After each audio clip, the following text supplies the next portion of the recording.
जब पोती ने दहेज में दादा को मांग लिया। बिन्नी स्कूल से जैसे ही घर वापस लौटी, वो देखती है कि उसके दादाजी अपना बैग पैक कर रहे हैं। बिन्नी ने अपने दादाजी से पूछा कि दादाजी आप कहाँ जा रहे हैं। दादाजी ने बताया, बेटी मैं गांव जा रहा हूँ और बहुत जल्दी ही वापस आ जाऊँगा। बिन्नी जिद करते हुए बोली, नहीं दादाजी, आपको कहीं नहीं जाना है। अगर आप गाँव चले गए तो स्कूल से आते ही मुझे घर में कौन गले लगाएगा और कौन मुझे अपने साथ पार्क में घुमाने ले जाएगा। पहले तो बिन्नी को लगा कि उसके दादाजी सचमुच के गांव जा रहे हैं, लेकिन जब उसने अपने मम्मी पापा से सुना कि दादाजी गांव नहीं बल्कि वृद्धाश्रम जा रहे हैं, बिन्नी अपने दादाजी के पास जाकर उनको जोर से पकड़ ली और फक फक कर रोने लगी। उसके दादाजी भी अपनी पोती को छोड़कर कहीं नहीं जाना चाहते थे, लेकिन वह यह भी नहीं चाहते थे कि उनके लिए उनके बेटे और बहू के आपसी रिश्ते खराब हो जाएं। रोज के लड़ाई झगड़े से तंग आ गए थे। उन्होंने अपने आप को वृद्ध आश्रम में जाना ही उचित समझा। रामदयाल जी के बेटे और बहू दोनों डॉक्टर थे। इस वजह से उनका ज़्यादातर टाइम घर से बाहर ही बीतता था और दोनों का टाइम टेबल भी अलग अलग होता था। दोनों अपने प्रोफेशन में इतने बिजी हो गए कि उनको अपने पिताजी की जिम्मेदारी अपने तरक्की में रोड़ा अटकने जैसी लगने लगी। दोस्तों, बुढ़ापा भी एक रोग से कम नहीं होता। रामदयाल जी को गठिया की शिकायत थी। इस वजह से उनके जोड़ों में अक्सर दर्द रहता था। जब भी वह अपनी बहू को बेड से उठाने के लिए आवाज़ देते, बहू अपने ससुर पर बड़बड़ करने लगती थी। बिन्नी के पापा रमन कई बार अपनी पत्नी दिव्या से कहते थे, दिव्या, हॉस्पिटल में तो तुम रोगियों की कितनी सेवा करती हो, लेकिन बाबूजी की सेवा करने में पता नहीं तुम्हें क्यों गुस्सा आने लगता है। दिव्या का साफ जवाब होता, रमन, मैं तुम्हें साफ साफ शब्दों में कह दूं, जो हॉस्पिटल में हम करते हैं वह सेवा नहीं होता है, बल्कि वह हमारा जॉब है और उसके लिए हमें पैसे मिलते हैं।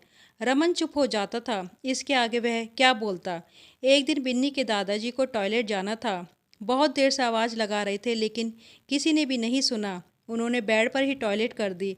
फिर जब दिव्या को पता चला कि ससुर जी ने बेड पर ही टॉयलेट कर दी, फिर तो पूरे घर में हंगामा खड़ा हो गया। दिव्या ने अपनी कामवाली बाई को टॉयलेट साफ करने को बोली तो उसने भी साफ मना कर दिया। मैडम जी, मैं इस घर की साफ सफाई के लिए आपके यहाँ नौकरी करती हूँ, आपके ससुर जी की टॉयलेट साफ करने के लिए नहीं।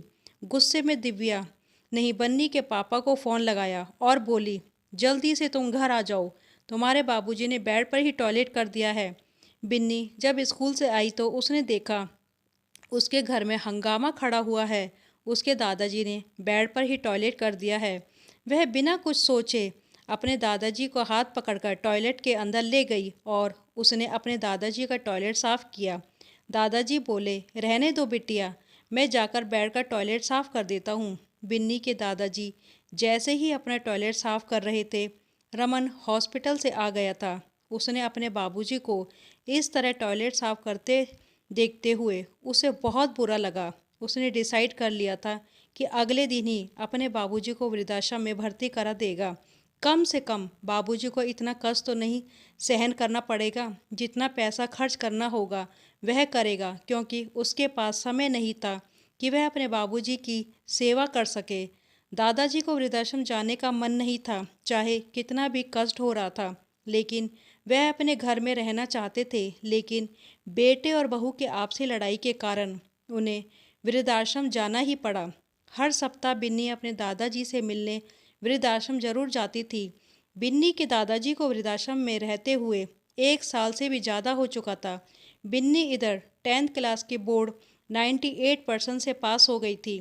अब वह मेडिकल कॉलेज की तैयारी करने के लिए राजस्थान की कोटा जाने वाली थी। बिन्नी ने अपने माँ बाप से यह शर्त रखी कि वह कोटा तैयारी करने के लिए तभी जाएगी जब उसके साथ उसके दादाजी भी जाएंगे। वह पीजी में नहीं रहेगी, वह बल्कि अलग से फ्लैट लेकर अपने दादाजी के साथ रहना चाहती है। बिन्नी के माँ बाप ने बहुत समझाया, बिन्नी तुम यहाँ पढ़ाई करने के लिए जा रही हो, रिश्ते निभाने के लिए नहीं, और तुम्हारे दादाजी को कोई तकलीफ नहीं है। जब भी तुम छुट्टी से वापस आना, अपने दादाजी से जाकर मिल लेना और फ़ोन पर बात करते रहना। बिन्नी ने अपने मम्मी पापा से साफ साफ शब्दों में कह दिया था कि अगर मैं कोटा जाऊंगी तो अपने दादाजी को लेकर जाऊंगी, नहीं तो मैं कहीं नहीं जाऊंगी। रमन और दिव्या को अपनी बेटी की जिद के आगे झुकना ही पड़ा।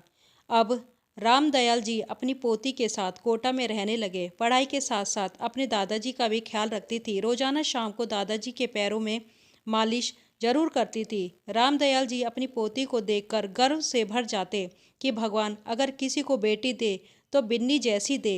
समय अपनी गति से चलता रहा और 5 साल कब बीत गए पता ही नहीं चला। बिन्नी अब डॉक्टर बन गई थी, लेकिन उसने अपने दादाजी का साथ नहीं छोड़ा था। वह अपने दादाजी को भी अपने साथ ही रखती। बिन्नी के माता पिता ने एक दिन मजाक में अपनी बेटी से कहा, बिन्नी जिस तरह से तू अपने दादाजी से प्यार करती है, हमें तो लगता है कि दहेज में भी अपने दादा को साथ ही ले जाओगी। बिन्नी बोली, सही कह रही हो मम्मी, मैं अपने दादा को कभी नहीं छोड़ूंगी। दादाजी में मेरी जान बसती है और मैं शादी भी उसी लड़के से करूंगी जो मेरे दादाजी को भी एक्सेप्ट करेगा। बिन्नी की माँ दिव्या बोली, क्या बहकी बहकी बातें कर रही हो?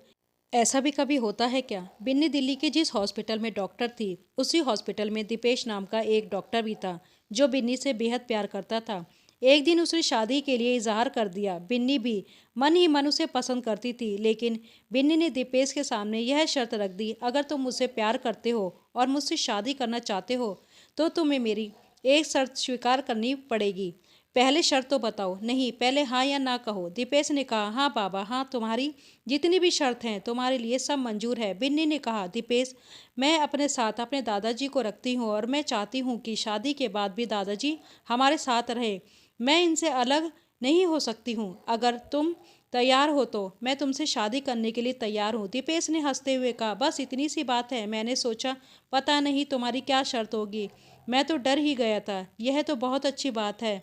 इससे यह पता चलता है कि तुम्हारे मन में बुजुर्गों के प्रति कितनी श्रद्धा है। तुम्हारी जैसी लड़की को कौन लड़का नहीं अपनाना चाहेगा जिसके मन में बुजुर्गों के प्रति इतनी श्रद्धा हो।